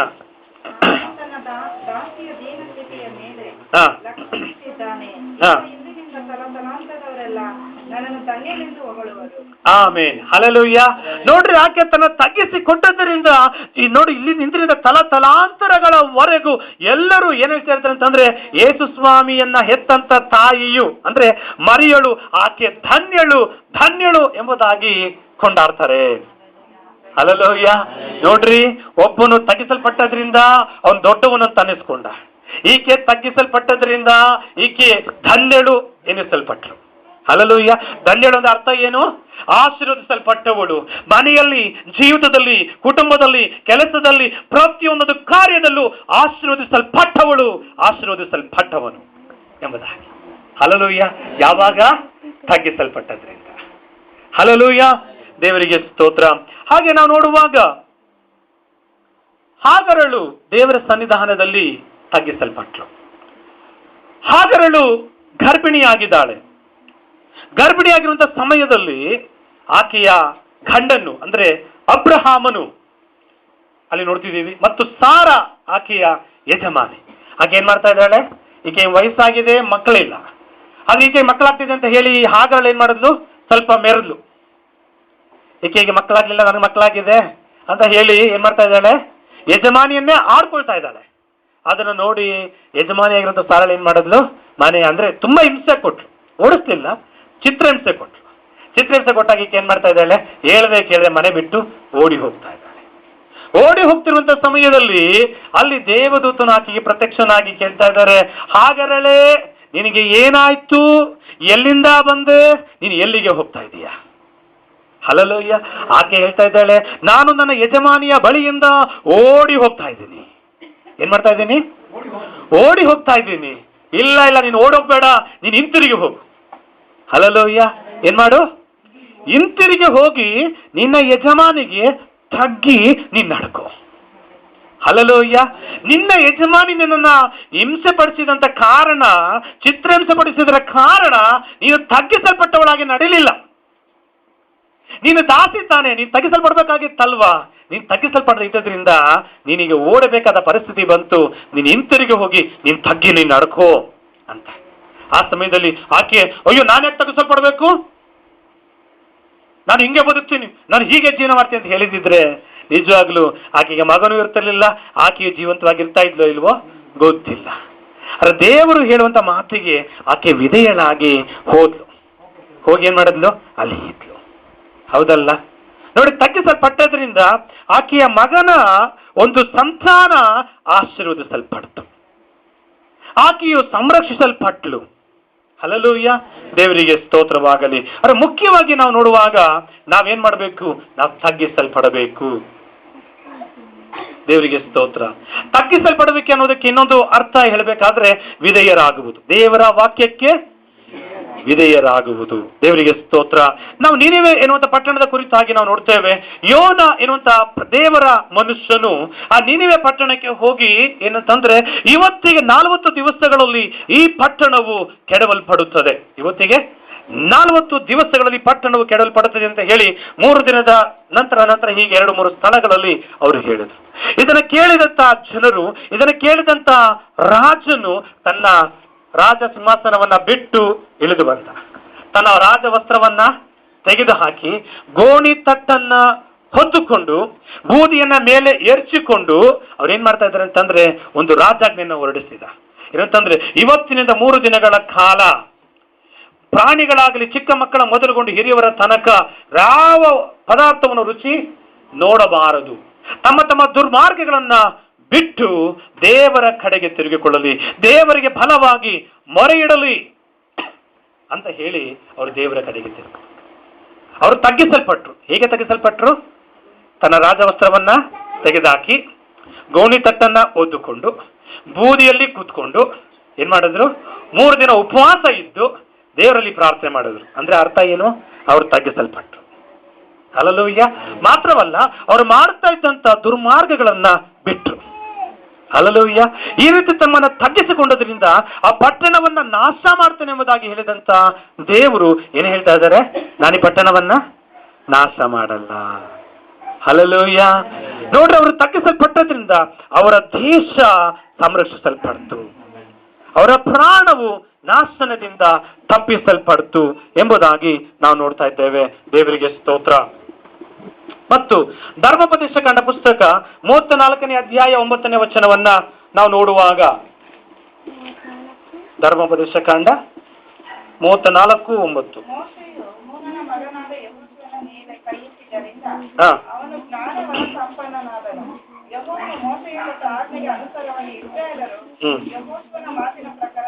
Praise the lord. ಹಲ್ಲೆಲೂಯಾ. ಈ ಸ್ಥಳದಲ್ಲಿ ನಾವು ನೋಡ್ತಾ ಇದ್ದೇವೆ ಏನಂತಂದ್ರೆ ಯೆಹೋಶುವ. ಈ ಯೆಹೋಶುವ ಯಾರು ಅಂತಂದ್ರೆ ಐಗುಪ್ತ ದೇಶದಲ್ಲಿ ದಾಸತ್ವದಲ್ಲಿ ಇದ್ದಂತ ವ್ಯಕ್ತಿ. ಈ ದಾಸತ್ವದಲ್ಲಿ ಇದ್ದಂತ ವ್ಯಕ್ತಿಯನ್ನ ಈ ಮೋಶೆ ಏನ್ ಮಾಡ್ದ ಅಂತಂದ್ರೆ ಬಿಡುಗಡೆ ಮಾಡ್ಕೊಂಡು ಬಂದ. ಅಂದ್ರೆ 6 ಲಕ್ಷ ಜನರಲ್ಲಿ ಒಬ್ಬ ಈ ಯೆಹೋಶುವ. ಹಲ್ಲೆಲೂಯಾ. ನೋಡ್ರಿ, ಅದರಲ್ಲಿ ನೋಡುವಾಗ ಈ ಯೆಹೋಶುವನ ಏನಂತಂದ್ರೆ ಆ ಐಗುಪ್ತ ದೇಶದ ಹೊರಗೆ ಬಂದ ನಂತರವಾಗಿ ಈ ಮೋಶೆಯನ್ನ ಸಾಧಾರಣ ಒಬ್ಬ ಮನುಷ್ಯನನ್ನಾಗಿ ನೋಡ್ತಾ ಇಲ್ಲ, ಅಥವಾ ದೇವರ ಮನುಷ್ಯನ ಒಬ್ಬ ಸೇವಕರನ್ನಾಗಿ ನೋಡ್ತಾ ಇಲ್ಲ. ಅವರನ್ನ ದೇವರ ಹಾಗೆ ನೋಡ್ತಾ ಇದ್ದಾರೆ. ಹೇಗೆ ನೋಡ್ತಾ ಇದ್ದಾರೆ? ದೇವರ ಹಾಗೆ ಅವರು ನೋಡ್ತಾ ಯಾವಾಗಲೂ ಅವರ ಜೊತೆಯಲ್ಲಿ ಇದ್ದು ಎಲ್ಲಾ ಕೆಲಸ ಕಾರ್ಯಗಳನ್ನ ಮಾಡ್ತಾ ಇದ್ದಾನೆ. ಅಂದ್ರೆ ಆತನಿಗೆ ಸೇವಕನಾಗಿ ಇದ್ದಾನೆ. ಹಲ್ಲೆಲೂಯಾ. ದೇವರಿಗೆ ಸ್ತೋತ್ರ. ಆ ರೀತಿಯಾಗಿ ತನ್ನ ತಗ್ಗಿಸಲ್ಪಟ್ಟದ್ರಿಂದ ಅಂದ್ರೆ ಯಾವುದೊಂದು ಪ್ರತಿಫಲವನ್ನ ಅಪೇಕ್ಷಿಸಿ ಆತನು ತಗ್ಗಿಸಲ್ಪಡಲಿಲ್ಲ. ಏನಂತಂದ್ರೆ ಇಸ್ರಾಯೇಲರನ್ನ ಈ 430 ವರ್ಷಗಳ ಕಾಲ ಐಗುಪ್ತ ದೇಶದಲ್ಲಿ ದಾಸತ್ವದಲ್ಲಿದ್ದವರನ್ನ ಈತನ ಬಿಡುಗಡೆ ಮಾಡಿದರಲ್ಲ, ದೇವರು ಇವರನ್ನ ಆರಿಸ್ಕೊಂಡ್ರಲ್ಲ ಅಂತ ಹೇಳಿ ಆ ಒಂದು ಕೃತಜ್ಞತೆಯಿಂದ ಅವರಿಗೆ ತಗ್ಗಿಸಲ್ಪಟ್ಟವನಾಗಿದ್ದ. ಹಲ್ಲೆಲೂಯಾ. ಅವ್ರು ಹೇಳುತ್ತೆ ಎಲ್ಲಾ ಕಾರ್ಯ ಒಂದು ದಿನ ಕೂಡ ಮೋಶೆಗೆ ವಿರುದ್ಧವಾಗಿ ತಿರುಗಿ ಬೀಳಲಿಲ್ಲ. ಮೋಶೆಯ ಮಾತನ್ನ ಆತನು ತಿರಸ್ಕರಿಸಲಿಲ್ಲ. ಹಲ್ಲೆಲೂಯ. ಆತನು ತನ್ನನ್ನ ತಗ್ಗಿಸಿಕೊಟ್ಟದರಿಂದ ನಂತರವಾಗಿ ಅಲ್ಲಿ ನಾವು ನೋಡ್ತಾ ಇದ್ದೇವೆ. ನೋಡಿ, ಮೋಶೆಗೆ ಮಕ್ಕಳಿದ್ರು ಕೂಡ ಮಕ್ಕಳನ್ನ ದೇವರು ನಾಯಕನನ್ನಾಗಿ ಮಾಡಲಿಲ್ಲ. ಯಾರನ್ನ ನಾಯಕನನ್ನಾಗಿ ಮಾಡ್ತಾ ಇದ್ದಾರೆ? ಯೆಹೋಶುವನನ್ನ. ಹೇಳ್ತಾ ಇದ್ದಾರೆ, ನೋಡು, ನಿನ್ನ ನಂತರ ಇಸ್ರಾಯೇಲ್ ಜನರನ್ನ ಮುನ್ನಡೆಸುವುದಕ್ಕೋಸ್ಕರವಾಗಿ ನಾನು ನೂನನ ಮಗನಾಗಿರುವ ಯೆಹೋಶುವನನ್ನ ಆರಿಸ್ಕೊಂಡಿದ್ದೀನಿ. ಹಲ್ಲೆಲೂಯ. ಯಾಕೆ ಯೆಹೋಶುವನನ್ನ ಆರಿಸ್ಕೊಂಡ್ರು ದೇವರು ಅಂತಂದ್ರೆ ಅವನೇನ್ ಮಾಡ್ತಾ ಇದ್ದಾನೆ? ತಗ್ಗಿಸಲ್ಪಟ್ಟಿದ್ದ. ಹಲ್ಲೆಲೂಯ. ಅವನು ನಂಬಿಗಸ್ತನಾಗಿ ಯಥಾರ್ಥನಾಗಿ ಇದ್ದದರಿಂದ ದೇವರು ಅವನನ್ನ ಆರಿಸಿಕೊಂಡ್ರು. ನಂತರವಾಗಿ ದೇವರನ್ನ ಆರಿಸಲ್ಪಟ್ಟದ್ರಿಂದ ಮೋಶೆ ಅವನ ತಲೆ ಮೇಲೆ ಕೈಗಳನ್ನ ಇಟ್ಟಷ್ಟೇ. ಏನ್ ಮಾಡದಂತೆ? ಕೈಗಳನ್ನ ಇಟ್ರು. ಕೈಗಳನ್ನ ಇಟ್ಟಾಗ ಅಲ್ಲಿ ನೋಡ್ತಾ ಇದ್ದೀವಿ, ಅವನು ಜ್ಞಾನ ವರ ಸಂಪನ್ನನಾದನು. ಹಲ್ಲೆಲೂಯ, ಹಲ್ಲೆಲೂಯ, ದೇವರಿಗೆ ಸ್ತೋತ್ರ. ಹಾಗಾದ್ರೆ ತಗ್ಗಿಸಲ್ಪಟ್ಟ ಯೆಹೋಶುವನಿಗೆ ಆ ನಾಯಕನ ಒಂದು ಸ್ಥಾನ, ಗೌರವ, ಸನ್ಮಾನ ಇವೆಲ್ಲವೂ ಕೂಡ ಉಂಟಾಯಿತು. ಪ್ರಿಯರೇ, ಈ ಸಮಯದಲ್ಲಿ ಮುಖ್ಯವಾಗಿ ನಾವು ಕೇಳ್ತಿರುವಂತ ಒಂದು ವಿಷಯ ಏನಂತಂದ್ರೆ ತಗ್ಗಿಸಲ್ಪಡುವುದು. ನಾವು ಲೂಕನ ಸುವಾರ್ತೆ 18ನೇ ಅಧ್ಯಾಯ 13ನೇ ವಚನದಲ್ಲಿ ನಾವು ನೋಡುವಾಗ ಫರಿಸಾಯನು ಮತ್ತು ಸುಂಕದವನ ಕುರಿತಾಗಿ ನಾವು ಕಾಣ್ತೇವೆ. ಫರಿಸಾಯನು ಅವನು ಹೆಚ್ಚಿಸಲ್ಪಟ್ಟವನಾಗಿದ್ದಾನೆ, ಆದ್ರೆ ಸುಂಕದವನು ಅವನು ತಗ್ಗಿಸಲ್ಪಟ್ಟವನಾಗಿ ಇರುವಂತದ್ದನ್ನ ನಾವು ಕಾಣ್ತೇವೆ. ಆ ಫರಿಸಾಯನು ಒಂದು ಮಾತನ್ನ ಹೇಳ್ತಾ ಇದ್ದಾರೆ. ಏನ್ ಹೇಳ್ತಾ ಇದ್ದಾರೆ ಅಲ್ಲಿ ನಾವು ನೋಡುವಾಗ ನೋಡ್ರಿ, ಅದೇನೆಂದರೆ ಪ್ರಾರ್ಥನೆ ಮಾಡಬೇಕೆಂದು ಇಬ್ಬರು ಮನುಷ್ಯರು ದೇವಾಲಯಕ್ಕೆ ಹೋದರು. ಒಬ್ಬನು ಫರಿಸಾಯನು, ಒಬ್ಬನು ಸುಂಕದವನು. ಫರಿಸಾಯನು ನಿಂತುಕೊಂಡು ಪ್ರಾರ್ಥಿಸುವಾಗ ತನ್ನೊಳಗೆ, ದೇವರೇ, ಸುಲುಕೊಳ್ಳುವವರು, ಅನ್ಯಾಯಗಾರರು, ಆದರ ಮಾಡುವವರು ಆಗಿರುವ ಉಳಿದ ಜನರಂತೆ ನಾನಲ್ಲ. ಹಲ್ಲೆಲೂಯ. ನೋಡಿ, ಪ್ರಾರ್ಥನೆಗೆ ಮಾಡಕ್ಕೆ ಅಂತ ಬಂದಾಗ ಬೇರೆ ವಿಷಯ ಮಾತಾಡ್ಬೇಕಾ, ನಮ್ಮ ವಿಷಯ ಮಾತಾಡ್ಬೇಕಾ? ಪ್ರಾರ್ಥನೆ ನಮ್ಮ ವೈಯಕ್ತಿಕವಾಗಿ ಸಂಬಂಧಪಟ್ಟದ್ದು. ಹಲ್ಲೆಲೂಯ. ನಮ್ಮ ವಿಷಯಗಳನ್ನ ಮಾತಾಡಬೇಕೆ ಹೊರತು ಬೇರೆಯವ್ರ ವಿಷಯಗಳನ್ನ ಮಾತನಾಡಬಾರದು. ಇವನೇನ್ ಹೇಳ್ತಾ ಇದ್ದಾನೆ ನೋಡ್ರಿ, ಅಲ್ಲಿ ಬಂದಾಗ, ದೇವರೇ, ಸುಲುಕೊಳ್ಳುವವರು, ಅನ್ಯಾಯಗಾರರು, ಆದರ ಮಾಡುವವರು ಆಗಿರುವ ಉಳಿದ ಜನರಂತೆ ನಾನಲ್ಲ, ಈ ಸುಂಕದವನಂತೆಯೂ ಅಲ್ಲ. ಹೇಳ್ತಿದ್ದಾರೆ, ಈ ಸುಂಕದವನಂತೆಯೂ ಅಲ್ಲ. ಇಲ್ಲಿ ನಾವು ನೋಡ್ತಾ ಇದ್ದೇವೆ, ಸುಂಕದವನಂತೆಯೂ ಅಲ್ಲ. ಆದುದರಿಂದ ನಾನು ನಿನಗೆ ಸ್ತೋತ್ರ ಮಾಡ್ತೀನಿ, ವಾರಕ್ಕೆ 2 ಆವರ್ತಿ ನಾನು ಉಪವಾಸ ಮಾಡ್ತೀನಿ, ನಾನು ಸಂಪಾದಿಸುವ ಎಲ್ಲದರಲ್ಲಿ 10ರಲ್ಲಿ 1 ಪಾಲನ್ನ ನಾನು ನಿನಗೆ ಕೊಡ್ತೀನಿ ಅಂತ ಅವನು ಹೇಳಿದ. ಅವನು ತಗ್ಗಿಸಲ್ಪಟ್ಟವನಾಗಿದ್ನ? ಇಲ್ಲ. ಇನ್ನಿತ್ತವನು ಹೆಚ್ಚಿಸಲ್ಪಡುವಿಕೆ. ಅದರಿಂದ ಅವನು ನೀತಿವಂತನಾಗಿ ಬಂದ. ಹೋಗ್ಬೇಕಾದ್ರೆ ನೀತಿವಂತನಾಗಿ ಹೋಗ್ಲಿಲ್ಲ, ಪಾಪಿಯಾಗಿ ಹೋದ. ಆದ್ರೆ ಸುಂಕದವನು ಪಾಪಿಯಾಗಿ ದೇವರ ಸನ್ನಿಧಾನಕ್ಕೆ ಬಂದಿದ್ದಾನೆ. ಆಗ ದೂರದಲ್ಲಿ ನಿಂತ್ಕೊಂಡಿರುವಂತ ಅವನು ದೇವರ ಕಡೆ, ಅಂದ್ರೆ ದೇವರು ಪರಲೋಕದಲ್ಲಿ ಇದ್ದಾರಲ್ಲ, ಕಣ್ಣೆತ್ತಿ ದೇವರ ಕಡೆಗೆ ನೋಡೋಕ್ಕೂ ಕೂಡ ಮನಸ್ಸಿಲ್ಲದೆ ತನ್ನ ತಲೆನ ಬಗ್ಗಿಸ್ಕೊಂಡು ತನ್ನ ಎದೆನ ಬಡ್ಕೊಳ್ತಾ ಅವನು ಹೇಳ್ತಾ ಇದ್ದಾನೆ, ದೇವರೇ, ಪಾಪಿ ಆಗಿರುವ ನನ್ನನ್ನ ನೀನು ಕರುಣಿಸು. ಹಲ್ಲೆಲೂಯ. ಪಾಪಿಯಾಗಿರುವ ನನ್ನನ್ನು ಕರುಣಿಸು. ಬೇರೆ ಇನ್ನೇನು ಹೇಳಿಲ್ಲ ಅವನು. ದೇವರ ವಾಕ್ಯ ಹೇಳುತ್ತೆ, ಅವನು ನೀತಿವಂತನಾಗಿ ಹೋದ. ಪಾಪಿಯಾಗಿ ಬಂದ, ನೀತಿವಂತನಾಗಿ ಹೋದ. ಅವನು ನೀತಿವಂತನಾಗಿ ಬಂದ, ಪಾಪಿಯಾಗಿ ಹೋದ. ಹೌದಲ್ಲ? ಹಾಗಾದ್ರೆ ನಾವು ತಗ್ಗಿಸಲ್ಪಡುವಾಗ ನಾವು ನೀತಿವಂತರಾಗ್ತೇವೆ. ಹಲ್ಲೆಲೂಯ. ದೇವರಿಗೆ ಸ್ತೋತ್ರವಾಗಲಿ. ಮುಖ್ಯವಾಗಿ ನಾವು ನೋಡುವಾಗ ದೇವರ ವಚನದಲ್ಲಿ 1 ಪೇತ್ರ 5ನೇ ಅಧ್ಯಾಯ 6ನೇ ವಚನದಲ್ಲಿ ಹೀಗೆ ನಾವು ನೋಡ್ತೇವೆ, ಹೀಗಿರುವುದರಿಂದ ದೇವರ ತ್ರಾಣವುಳ್ಳ ಹಸ್ತದ ಕೆಳಗೆ ನಿಮ್ಮನ್ನು ತಗ್ಗಿಸಿಕೊಳ್ಳ್ರಿ. ಏನ್ ಮಾಡ್ಬೇಕಂತೆ? ನೀವು ಸುಮ್ಮನೆ ಏನ್ ಮಾಡಬೇಡ್ರಿ, ತಗ್ಗಿಸಲ್ಪಡಬೇಡ್ರಿ. ಎಲ್ಲೆಲ್ಲ ಹೋಗಿ ತಗ್ಗಿಸಲ್ಪಡಬೇಡ್ರಿ. ನಿಮ್ಮ ಸ್ಥಾನ, ನಿಮ್ಮ ಹೆಸರು, ನೀವು ತಗ್ಗಿಸಲ್ಪಡ್ಬೇಕು ಅಂತ ಅಂದಾಗ ನೀವು ಯಜಮಾನರು ಹಾಗೆ ಕೆಲಸ ಮಾಡುವಂತವ್ರ ಬಳಿಗೆ ಹೋಗ್ಬಿಟ್ಟು ಏನಪ್ಪಾ ನೀನ್ ಮಾಡಪ್ಪ ಅಂತೇಳಿ ಅವ್ರ ಹತ್ರ ತಗ್ಗಿಸಲ್ಪಡಬೇಡ್ರಿ. ನಿಮ್ಮ ಸ್ಥಾನ, ನಿಮ್ಮ ಅಧಿಕಾರ ನಿಮ್ಮಲ್ಲಿ ಇದೆ. ಅದೇ ದೇವರ ಸನ್ನಿಧಾನಕ್ಕೆ ಬಂದಾಗ ದೇವರ ಸನ್ನಿಧಾನದಲ್ಲಿ ಎಷ್ಟೇ ಅಧಿಕಾರ, ಎಷ್ಟೇ ಸ್ಥಾನ ಮಾನ ನಮಗೆ ಇದ್ರೂ ನಾವು ತಗ್ಗಿಸಲ್ಪಟ್ಟವರಾಗಿ ನಾವು ಇರ್ಬೇಕು. Hallelujah, hallelujah. ದೇವರಿಗೆ ಸ್ತೋತ್ರ. ದೇವರ ವಾಕ್ಯ ಹೇಳುತ್ತೆ, ಹೀಗಿರುವುದರಿಂದ ದೇವರ ತ್ರಾಣವುಳ್ಳ ಹಸ್ತದ ಕೆಳಗೆ ನಿಮ್ಮನ್ನ ತಗ್ಗಿಸಿಕೊಳ್ಳ್ರಿ, ಆಗಲಾತನು ನಿಮ್ಮನ್ನು ತಕ್ಕ ಕಾಲದಲ್ಲಿ ಮೇಲಕ್ಕೆ ತರ್ತಾನೆ. ಹಲ್ಲೆಲೂಯ. ನೀವು ದೇವರ ಸನ್ನಿಧಾನದಲ್ಲಿ ತಗ್ಗಿಸಲ್ಪಟ್ರೆ ದೇವರು ನಿಮ್ಮನ್ನ ಮೇಲಕ್ಕೆ ತರ್ತಾರೆ. ಹಲ್ಲೆಲೂಯಾ. ಮನುಷ್ಯ ನಿಮ್ಮನ್ನ ಮೇಲೆಗೆ ತರಕ್ಕಾಗೋದಿಲ್ಲ. ಒಂದು ವೇಳೆ ಮನುಷ್ಯ ನಿಮ್ಮನ್ನ ಮೇಲೆಗೆ ತಂದ್ರು ಸಹ ಅವ್ರು ಮಾಡುವಂತ ಕಾರ್ಯ ಏನಂತಂದ್ರೆ, ಇವತ್ತು ಅವ್ರು ಹೇಳ್ತಾರೆ ಸ್ವಲ್ಪ ಅಭಿವೃದ್ಧಿ ಆದ್ಮೇಲೆ, ನೋಡ್ರಿ ಬಿತ್ತೋಗಿದ್ರು ನಾನೇ ಇವ್ರನ್ನ ಹೇಳಿದ್ದು, ಇವ್ರನ್ನ ಏನ್ ಮಾಡಿದ್ದೀನಿ, ಮೇಲಕ್ಕೆ ತಂದೆ. ಇವತ್ತು ಈ ಸ್ಥಿತಿಗೆ ಇರೋದಕ್ಕೆ ಕಾರಣ ನಾನೇ ಅಂತ ಅವ್ರಿಗೆ ಏನ್ ಮಾಡ್ತಾರೆ, ಇದೇ ತಡ್ಕೊಂಡು ಅಲ್ಲ. ಹಲ್ಲೆಲೂಯಾ, ದೇವರಿಗೆ ಸ್ತೋತ್ರ. ಆದ್ರೆ ದೇವರು ಹಾಗೆ ಹೇಳೋದಿಲ್ಲ. ಹಲ್ಲೆಲೂಯಾ, ದೇವರಿಗೆ ಸ್ತೋತ್ರ. ಅದೇ ದೇವ್ರ ವಾಕ್ಯ ಹೇಳುತ್ತೆ, ದೇವರ ತ್ರಾಣವುಳ್ಳ ಹಸ್ತದ ಕೆಳಗೆ ನಿಮ್ಮನ್ನ ತಗ್ಗಿಸಿಕೊಳ್ರಿ, ಹಾಗಲ್ಲ ಆತನು ತಕ್ಕ ಕಾಲದಲ್ಲಿ ನಿಮ್ಮನ್ನು ಮೇಲಕ್ಕೆ ತರುವನು ಎಂಬುದಾಗಿ. 2 ಪೂರ್ವಕಾಲ ವೃತ್ತಾಂತ 7ನೇ ಅಧ್ಯಾಯ 14ನೇ ವಚನದಲ್ಲಿ ನೋಡುವಾಗ, ನನ್ನವರೆಂದು ಹೆಸರುಗೊಂಡ ನನ್ನ ಪ್ರಜೆಗಳು ತಮ್ಮನ್ನ ತಗ್ಗಿಸಿಕೊಂಡು ತಮ್ಮ ಕೆಟ್ಟ ನಡತೆಯನ್ನು ಬಿಟ್ಟು ತಿರುಗಿಕೊಂಡು ನನ್ನ ದರ್ಶನವನ್ನು ಬಯಸುವುದಾದರೆ ನನ್ನ ಪರಲೋಕದಿಂದ ಲಾಲಿಸಿ ಅವರ ಪಾಪಗಳನ್ನು ಕ್ಷಮಿಸಿ ಅವರ ದೇಶದಲ್ಲಿ ಆರೋಗ್ಯವನ್ನು ದಯಪಾಲಿಸುವೆನು. ಹಲ್ಲೆಲೂಯಾ. ನೋಡ್ರಿ, ಯಾರು ತಗ್ಗಿಸಲ್ಪಡ್ತಾರೋ ಅವರಿಗೆ ಹೇಳ್ತಾರೆ, ನಾನು ಅವರಿಗೆ ದರ್ಶನವನ್ನ ಕೊಡ್ತೀನಿ. ಏನ್ ಮಾಡ್ತೇನೆ, ಅವರಿಗೆ ನಾನು ದರ್ಶನವನ್ನ ನಾನು ಕೊಡ್ತೇನೆ. ಯಾರು ತಗ್ಗಿಸಲ್ಪಡ್ತಾರೋ ಅವರ ಪಾಪಗಳನ್ನ ನಾನು ಕ್ಷಮಿಸ್ತೀನಿ. ಯಾರು ತಗ್ಗಿಸಲ್ಪಡ್ತಾರೋ ಅವರಿಗೆ ಆರೋಗ್ಯವನ್ನ ನಾನು ಅನುಗ್ರಹಿಸ್ತೀನಿ. ಹಲ್ಲೆಲೂಯಾ.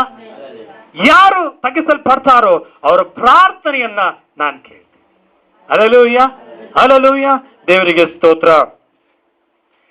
ಯಾಕೆ ಅಂತಂದ್ರೆ, ಮತ್ತು ತಗ್ಗಿಸಲ್ಪಡುವಂತ ಸಮಯದಲ್ಲಿ 1 ಸಮುವೇಲ 2:8 ನಾವು ಹೀಗೆ ನಾವು ನೋಡ್ತೇವೆ, ಆತನು ದೀನನನ್ನು ಧೂಳಿನಿಂದಲೂ ದರಿದ್ರನನ್ನು ತಿಪ್ಪೆಯಿಂದಲೂ ಎತ್ತಿ ಪ್ರಭುಗಳೊಂದಿಗೆ ಕುಳ್ಳಿರಿಸಿ ಅವರಿಗೆ ಮಹಿಮಾ ಸ್ಥಾನವನ್ನು ಅನುಗ್ರಹಿಸುವನು. ಹಲ್ಲೆಲೂಯಾ. ನೋಡಿ, ತಗ್ಗಿಸಲ್ಪಡುವಾಗ ಏನ್ ಮಾಡ್ತಾರಂತೆ, ನಾವು ತಗ್ಗಿಸಲ್ಪಟ್ಟಂತ ವ್ಯಕ್ತಿ, ನಾವು ಧೂಳಲ್ಲಿ ಇದ್ರು, ನಾವು ತಿಪ್ಪೆಯಲ್ಲಿ ಇದ್ರು, ನಮ್ಮನ್ನ ಅಲ್ಲಿಂದ ದೇವರು ಎತ್ತುತ್ತಾರಂತೆ. ಯಾರು ನಮ್ಮನ್ನ ನೋಡದೇ ಇರಬಹುದು. ಹಲ್ಲೆಲೂಯಾ. ಮನುಷ್ಯರು ನೋಡದೇ ಇರಬಹುದು, ಅಧಿಕಾರಿಗಳು ನಮ್ಮನ್ನು ನೋಡದೇ ಇರಬಹುದು, ಆದ್ರೆ ನಮ್ಮನ್ನು ನೋಡುವಂತ ದೇವರು. ದೇವರಿಗೆ ಸ್ತೋತ್ರ. ಅಲ್ಲಿ ಮುಖ್ಯವಾಗಿ ನಾವು ನೋಡ್ತಾ ಇದ್ದೇವೆ, ಏನೇನು ನೋಡ್ತಿದ್ದೀವಿ ಅಂತಂದ್ರೆ, ನಾವು ದೇವರ ಸನ್ನಿಧಾನದಲ್ಲಿ ನಾವು ತಗ್ಗಿಸಲ್ಪಡುವಾಗ ನಾವು ದೀನರಾಗಿದ್ರು ಅಥವಾ ನಾವು ತಗ್ಗಿಸಲ್ಪಟ್ಟವರಾಗಿದ್ರು, ನಾವು ಹೀನವಾದ ಸ್ಥಿತಿಯಲ್ಲಿ ಇದ್ರು, ದೇವ್ರು ಏನ್ ಮಾಡ್ತಾರೆ ಅಂತಂದ್ರೆ ನಮ್ಮನ್ನ ಮೇಲಕ್ಕೆ ತರ್ತಾರೆ. Hallelujah, hallelujah. ನೋಡ್ರಿ, ನಾವು ಒಂದು ಕಾಲದಲ್ಲಿ ನೋಡ್ಬೇಕಾದ್ರೆ ಓದಕ್ ಬರಲ್ಲ, ಓದ್ರದೆಷ್ಟು 4, ಬರೆಯಕ್ಕೆ ಬರಲ್ಲ ಅಲ್ವಾ. ಒಂದು ಚಿಕ್ಕ ಒಂದು ಮನೆಯಲ್ಲಿ ಮಳೆ ಬಂದ್ರೆ ನೀರೆಲ್ಲ ಒಳಗಡೆ ತುಂಬಿಕೊಳ್ಳೋದು ಅಲ್ವಾ. ಯಾರ ಹತ್ರ ಜನರ ಹತ್ರ ಮಾತಾಡುವಂತ ಅನುಭವ ನಮಗೆ, ವಿಧಾನಗಳು ಗೊತ್ತಿರಲಿಲ್ಲ. ಆ ರೀತಿಯಲ್ಲಿ ಒಂದೇ ದೇವರೇ, ನಿನ್ನ ಸೇವೆ ನಾನು ಮಾಡ್ತೀನಿ ಸ್ವಾಮಿ, ನನ್ನನ್ನ ನಿಮಗೆ ಒಪ್ಪಿಸ್ಕೊಡ್ತೀನಿ, ನೀವು ನಡೆಸ್ತೀರಿ ಅಂತ ಹೇಳಿ ನನ್ನನ್ನು ಒಪ್ಪಿಸ್ಕೊಟ್ಟೆ ಅಷ್ಟೇ. ಹಲ್ಲೆಲೂಯಾ. ಅವತ್ತಿಂದ ಇವತ್ತಿನವರೆಗೂ ಒಂದೇ ಒಂದು ಕಾರ್ಯ ಏನಂತಂದ್ರೆ, ನನ್ನನ್ನು ದೇವರ ಸನ್ನಿಧಾನದಲ್ಲಿ ಏನ್ ಮಾಡ್ತೀನಿ ಅಂದ್ರೆ ತಗ್ಗಿಸ್ಕೊಡ್ತೇನೆ. ನಮಗೆ ಇಷ್ಟಿದ್ರು ಕೂಡ ನಾನು ಇಷ್ಟು ಹೇಳ್ತೇನೆ ನೋಡ್ರಿ. ನಾವು ಕೆಲವರು ಹೇಳ್ತಾರೆ, ಏನೆಲ್ಲ ಇದ್ರು ಕೂಡ ಅಂತಂದ್ರೆ ನನಗಿರುವಂತ ಜ್ಞಾನ, ನನಗಿರುವಂತ ಆಶೀರ್ವಾದ, ಇವೆಲ್ಲ ಏನಂತಂದ್ರೆ ದೇವ್ರು ಕೊಟ್ಟಿದ್ದು. ಹೊಗಳ್ಕೊಳ್ಳುವಂಥದಕ್ಕೆ ಏನು ಇಲ್ಲ ಅಂತ ಹೇಳಿ ನಾನು ದೇವರನ್ನೇ ನಾನು ಹೊಗಳೋದು. ಹಲ್ಲೆಲೂಯಾ. ದೇವರ ಸನ್ನಿಧಾನದಲ್ಲಿ ನಮ್ಮನ್ನ ತಗ್ಗಿಸ್ಕೊಡೋದ್ರಿಂದ ದೇವರು ದಿನದಿಂದ ದಿನಕ್ಕೆ ನಮ್ಮನ್ನ ಏನ್ ಮಾಡ್ತಾ ಇದ್ದಾರೆ, ಅಭಿವೃದ್ಧಿ ಪಡಿಸ್ತಾನೆ ಇದ್ದಾರೆ. ಹಲ್ಲೆಲೂಯಾ. ನಾ ಯಾಕೆ ಇದನ್ನ ಹೇಳಿದೆ ಅಂತಂದ್ರೆ, ನಿಮ್ಮನ್ನು ಕೂಡ ನೀವಿರುವಂತ ಈ ಸ್ಥಿತಿಯಲ್ಲೇ ನೀವು ಇರೋದಿಲ್ಲ, ನಿಮ್ಮ ಸ್ಥಿತಿಯಿಂದ ದೇವರು ಬದಲಾಯಿಸ್ತಾರೆ. ಹಲ್ಲೆಲೂಯಾ, ದೇವರಿಗೆ ಸ್ತೋತ್ರ. ನಾವು ದೇವರ ಸನ್ನಿಧಾನದಲ್ಲಿ ನಾವು ತಗ್ಗಿಸಲ್ಪಡುವಾಗ, ಹಲ್ಲೆಲೂಯಾ, ದೇವರಿಗೆ ಸ್ತೋತ್ರವಾಗಲಿ. ಮುಖ್ಯವಾಗಿ ನಾವು ತಗ್ಗಿಸಲ್ಪಡುವಾಗ ಆಗುವಂತ ಕಾರ್ಯಗಳನ್ನ ನಾವು ನೋಡಿದ್ವಿ. ಒಂದು, ನಾವು ಮರೆಯಳ ಕುರಿತಾಗಿ ನಾವು ನೋಡಿದ್ವಿ. ನಂತರವಾಗಿ ಹಾಗರಳ ಕುರಿತಾಗಿ ನಾವು ನೋಡುವಾಗ, ಒಂದು ಮರಿಯಳು ಕೈಗೋ ಕರ್ತನ ದಾಸಿ ಅಂತ ಹೇಳಿ ತನ್ನನ್ನು ತಗ್ಗಿಸಿಕೊಟ್ಟದ್ರಿಂದ ಕರ್ತನ ಚಿತ್ತ, ಕರ್ತನ ಉದ್ದೇಶ ಮರಿಯಳ ಜೀವಿತದಲ್ಲಿ ನೆರವೇರಿತು. ಮತ್ತು ಎಲ್ಲರೂ ಕೂಡ ಆಕೆಯನ್ನ ಧನ್ಯಳೆಂದು ಅವರು ಕೊಂಡಾಡಿದ್ರು. ಮತ್ತು ಹಾಗರಳು ತಗ್ಗಿಸಲ್ಪಟ್ಟದರಿಂದ ಯಜಮಾನಿಯರಿಗಿಂತ ಸಾರಳ ಬಳಿಯಲ್ಲಿ ಆಕೆಗೆ ಕರುಣೆ ಮತ್ತು ಪ್ರೀತಿಯನ್ನ ಆಕೆ ಪಡೆದುಕೊಂಡ್ಲು. ಮತ್ತು ಯೋನನ ಪುಸ್ತಕದಲ್ಲಿ ನಾವು ನೋಡುವಾಗ, ನಿನೆವೆ ಪಟ್ಟಣದವರು ತಗ್ಗಿಸಲ್ಪಟ್ಟದ್ರಿಂದ ಅವರಿಗೆ ನಾಶನವು ತಪ್ಪಿತು, ಅವರ ಜೀವ ಉಳಿಯಿತು. ಮತ್ತು ನಾವು ನೋಡಿ ಧರ್ಮೋಪದೇಶ ಕಾಂಡ, ಯೆಹೋಶುವನು ತಗ್ಗಿಸಲ್ಪಟ್ಟದ್ರಿಂದ ಇಸ್ರಾಯೇಲನ್ನು ನಡೆಸುವಂತ ನಾಯಕನ ಸ್ಥಾನ ಅವನಿಗೆ ಕೊಡಲ್ಪಡ್ತು. ಸುಂಕದವನು ತಗ್ಗಿಸಲ್ಪಟ್ಟದ್ರಿಂದ ಅವನ ಪಾಪವು ಕ್ಷಮಿಸಲ್ಪಟ್ಟು ಅವನು ನೀತಿವಂತನಾದನು. ಮತ್ತು ನಾವು ತಗ್ಗಿಸಲ್ಪಡುವಂತ ಸಮಯದಲ್ಲಿ ನಮ್ಮ ಪಾಪವು ಕ್ಷಮಿಸಲ್ಪಡುತ್ತೆ, ನಮ್ಮ ಆರೋಗ್ಯವು ನಮಗೆ ಆಶೀರ್ವದಿಸಲ್ಪಡುತ್ತದೆ. ಹಲ್ಲೆಲೂಯಾ. ಹಾಗಾದ್ರೆ ದೇವರ ಸನ್ನಿಧಾನದಲ್ಲಿ ನಾವೇನಾಗಬೇಕು? ತಗ್ಗಿಸಲ್ಪಡಬೇಕು. ಹಲ್ಲೆಲೂಯಾ. ನೋಡ್ರಿ, ತಗ್ಗಿಸಲ್ಪಡಬೇಕೆ ನಮ್ಮಲ್ಲಿ ಇದ್ರೆ ನಮ್ಮಲ್ಲಿ ಏನಂತಂದ್ರೆ ನಾವು ದ್ವೇಷ ಮಾಡಲ್ಲ. ತಗ್ಗಿಸಲ್ಪಡಬೇಕೆ ನಮ್ಮಲ್ಲಿ ಇದ್ರೆ ನಾವು ಕೋಪ ಮಾಡಲ್ಲ. ತಗ್ಗಿಸಲ್ಪಡಬೇಕೆ ನಮ್ಮಲ್ಲಿ ಇದ್ರೆ ನಾವು ಪರಸ್ಪರವಾಗಿ ಏನ್ ಮಾಡ್ತೇವೆ? ಪ್ರೀತಿಸ್ತೇವೆ, ನಾವು ಕ್ಷಮಿಸ್ತೇವೆ. ಹಲ್ಲೆಲೂಯಾ. ಪ್ರೀತಿಯಿಂದ ನಾವಿರ್ತೇವೆ. ಇದೆಲ್ಲ ಏನಂತಂದ್ರೆ ತಗ್ಗಿಸಲ್ಪಡುವಿಕೆಯ ಗುಣಗಳು. ಹಲ್ಲೆಲೂಯಾ. ತಗ್ಗಿಸಲ್ಪಡುವಂತ ಮನುಷ್ಯ ದೇವರ ಸನ್ನಿಧಾನದಲ್ಲಿ ಉನ್ನತವಾಗಿ ಅವನು ಬೆಳೀತಾನೆ. ಇವತ್ತು ನಾನು ನೀವು ಉನ್ನತವಾಗಿ ಬೆಳಿಬೇಕಾದ್ರೆ ಒಂದೇ ಒಂದು ವಿಷಯ, ನಾವು ತಗ್ಗಿಸಲ್ಪಡಬೇಕು. Hallelujah, hallelujah. ಸಭೆಯಲ್ಲಿ ಕೆಲವು ಸ್ಥಳಗಳಲ್ಲಿ ಹೇಳುವಂತೆ, ಕೆಲವೊಂದು ಸ್ಥಳಗಳಲ್ಲಿ ಏನ್ ಮಾಡ್ತಾರೆ ಅಂತಂದ್ರೆ, ಕೆಲವರು ನಾವು ಚೆನ್ನಾಗಿ ಓದಿದೀವಿ, ನಾವ್ ಯಾಕೆ ತಗ್ಗಿಸಲ್ಪಡಬೇಕು ಅಂತ. ನಾವು ಚೆನ್ನಾಗಿ ಓದಿದೀವಿ, ನಾವ್ ಯಾಕೆ ತಗ್ಗಿಸಲ್ಪಡಬೇಕು ಅಂತ. ಇನ್ ಕೆಲವರು ಅಂತಂದ್ರೆ, ನೋಡ್ರಿ ನಾವು ಏನು ಇಲ್ಲ ಅಂತ ಹೇಳಿ ನಮ್ಮನ್ನು ಈ ಕೆಲಸ ಮಾಡಕ್ ಬಿಡ್ತಾರ ನಮ್ಮನ್ನ ಅಂತ ಹೇಳಿ ಕೆಲವರು ಹೇಳ್ತಾರೆ. ಅರ್ಥ ಆಯ್ತಲ್ಲ? ಆದ್ರೆ ಮುಖ್ಯವಾಗಿ ಏನಂತಂದ್ರೆ, ಯಾರೋ ಸಭೆಯಲ್ಲಿ ಯಾರೋ ಹೇಳ್ಬೇಕು ಅಂತ ಅಲ್ಲ. ಸಭೆಯಲ್ಲಿ ನೀವು ಮಾಡಿ ಅಂತ ಹೇಳುವಂತ ವಿಷಯ ಅಲ್ಲ. ಸಭೆಯಲ್ಲಿ ಮುಖ್ಯವಾಗಿ ಏನಂತಂದ್ರೆ, ನಾನು ತಗ್ಗಿಸಲ್ಪಡ್ತೇನೆ ಅಂತ ಹೇಳಿ ನಾವು ಸ್ವಂತ ಇಷ್ಟದಿಂದ ಏನ್ ಮಾಡ್ಬೇಕಂತೆ? ಬಲವಂತದಿಂದ ಮಾಡಿಸ್ಕೋಬೇಡ್ರಿ.